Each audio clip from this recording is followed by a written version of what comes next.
Okay, here we go. Make the skin color your favorite color. The eye color the color of your birthstone. The hair color should be the color of your shirt. If you wear glasses, add a third eye or just another set of eyes. If your favorite animal has horns, add horns. Or if they have wings, then add wings. If you wear earrings, add those. And everything else is really up to you. Oh, and if you happen to be an artist, draw your monster. Look at this fucking abomination. It's my fault, 'cause I put icing on top. Now the boys wanna taste of the strawberry shortcake. That's my bad, no one taught them not to. I've gotten a lot of requests for a slower tutorial of the bubbles painting, so here it is. I start by painting the background black, and then I grab different size cups, whichever ones you have, and then I paint those cups white and I press them onto the canvas, and repeating that with the other size cups. And you just want to make sure they're evenly spaced, so it should look something like this when you're done. Then I'm going to start my color palette, which looks something like this, and I start painting the bubbles. You're going to want to paint around the edges and on opposite sides of the bubbles, making it kind of random, just whatever looks right. And then at the end, it's going to look something like this.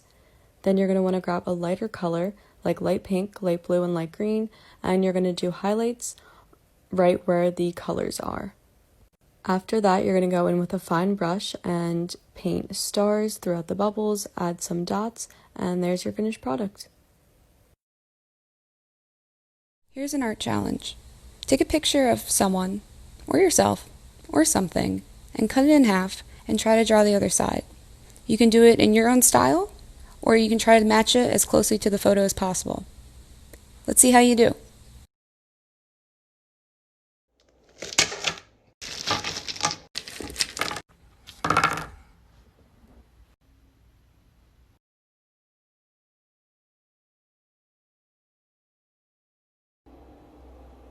Leave it to me to wait 4 days before Christmas to start on an oil painting that I'd planned to make as a gift for my grandmother. I wasn't really sure what to get for her because it doesn't seem like she likes a lot of things, but then I remembered she likes my artwork. She used to pull my artwork out of the garbage and then put it on the fridge, you know? And then I remember a couple of weeks ago she saw my self-portrait and she really loved it and she wanted a copy, and I thought, I'll make a portrait of Grandpa for her.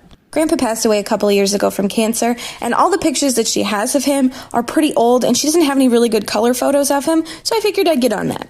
Painting this was surprisingly difficult, but also very therapeutic in a way. The picture that I ended up using as reference was taken while he was sick, and I subconsciously found myself changing it in certain ways. Things like filling in his cheekbones and adding a little bit more color to his face.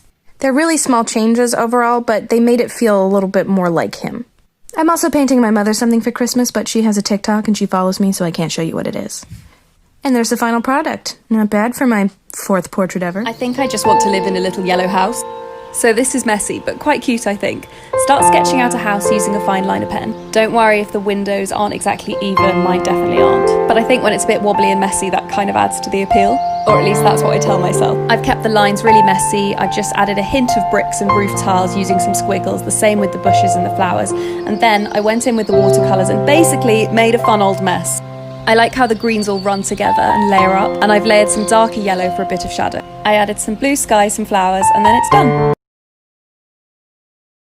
Paint one side pink, then the other blue. Shade them together. Spray paint a yellow circle on the pink side. Then you're going to grab your white and do the same. Now add some face features on the moon, then do the same with the sun.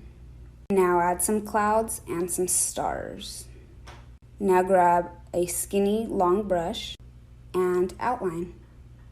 Add some more faces to some of the clouds.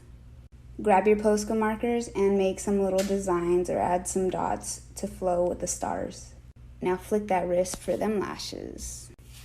All done. You're a bad thing. I know I fucked up. I'm just a loser. Shouldn't be with ya.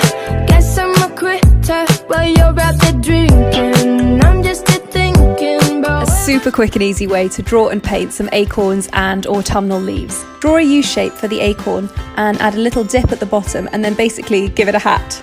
Join up the acorns with a stalk and then add the leaves. This is meant to be quick and messy, so don't stress too much about making everything look completely accurate.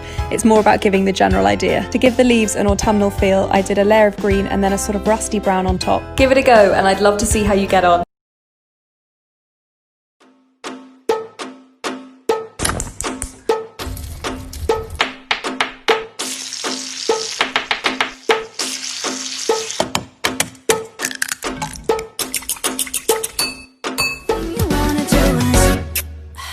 Yeah, that didn't work out. So I decided to have a break from boys, and you'll never guess who I met.